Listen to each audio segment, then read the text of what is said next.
Coach, any update on Alperen? No update.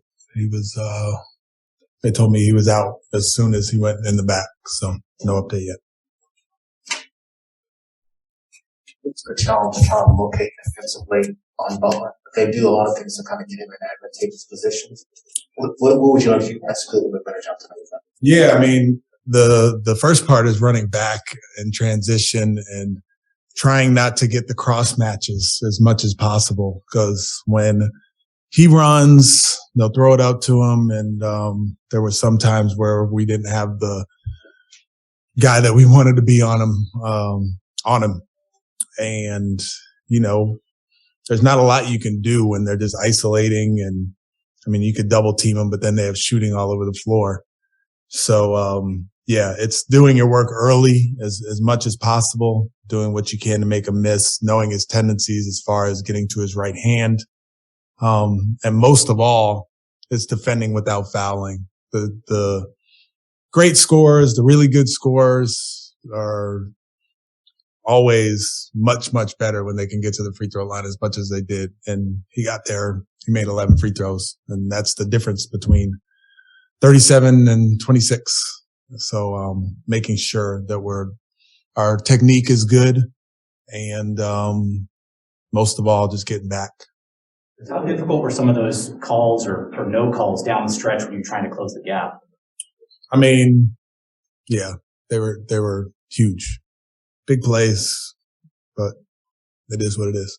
What's the challenge in getting younger players to understand the concept of defending without fouling? It seems like you've had some moments to see those things doing that in budgets. Yeah, I mean, it's very much a learn as you go. It's watching film. It's teaching technique as far as keeping your hands back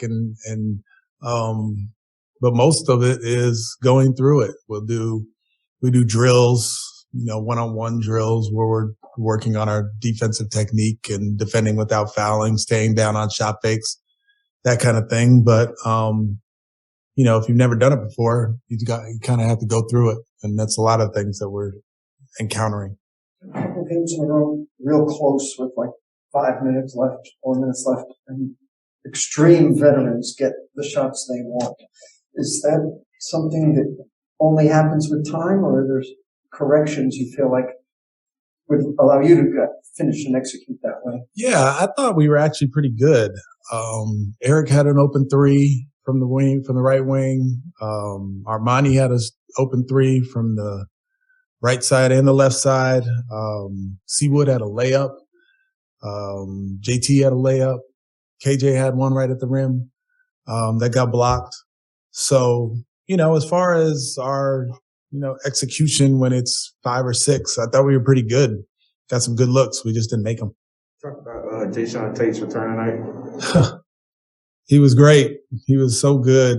And I was concerned, obviously, because I didn't start him, but I didn't know what we were going to get from him.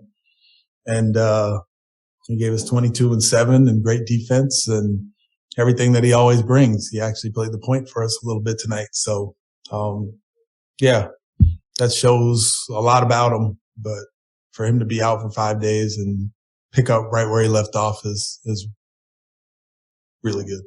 There's a number of contributing factors over the last few games in terms of availability of players, but it seems like in some of the recent losses, the team has dug itself into a hole early on and had to try to come back from it, similar to what we saw in the beginning of the season. How do you avoid that?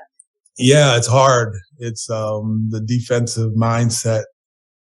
I told the guys they gave up 41 points in the first quarter and 46 points in the second half, and we had a good discussion about it at halftime. And it was better. It was better in the second half. But coming into the game knowing, there's a couple things. There's the knowing that our offense is a product of good defense, and knowing that if the offense isn't going great, the defense can bail us out instead of the offense isn't going great. So I'm going to not try as hard on the defensive end. So we're learning these lessons. I was proud of our guys for fighting out of that. I mean, what was the biggest lead? 25. We fought back all the way to 5. But when it gets down, like you're saying, when it gets to be such a deficit, you almost have to play a perfect game to get over the hump. So we need to do a better job of that. And that was one of the things. That was definitely one of the messages to the group after the game. I know the Cal guys played in this league before, but is there a unique challenge to try to prepare for a guy who hasn't been in the league in a while and shows up on the roster? I mean, when we say a guy's a shooter, we should know like he can shoot. So fighting over screens instead of under screens, locating him in transition, knowing that he is going to pull it when he catches it. Those are things that, regardless of who the guy is, when the scouting report says that he's a shooter, we should play him as such. What stood out to you about that unit at the top of the fourth quarter without a center in there, kind of by necessity, the group of guys that got you back into the game? It was great. We got into a bunch of switching. We pushed the ball. Our defense created offense for us, which is really good. We had KJ at the 5 for a little while, JT at the 5 for a little while. And when we play a little bit smaller or quicker, we're more versatile defensively. And our energy guys were out there at that point, and we came back. So that might be something we take a look at. Coach Kevin, I'm sorry. Kevin had an off night tonight. Didn't have anything to do with fatigue, did it? Who? Kevin. Oh, no. I thought he was okay. I mean, the fouls were an issue. Some turnovers, he was trying to make plays where I'm not, as long as he's trying to make plays, the turnovers we'll watch those and get those corrected. But, when the shots aren't falling, there's a bunch of other things that he can do. So just a off night. I'm not sure if it's fatigue or not, but I tried to keep him low in his minutes. He only played 30. So we'll see tomorrow.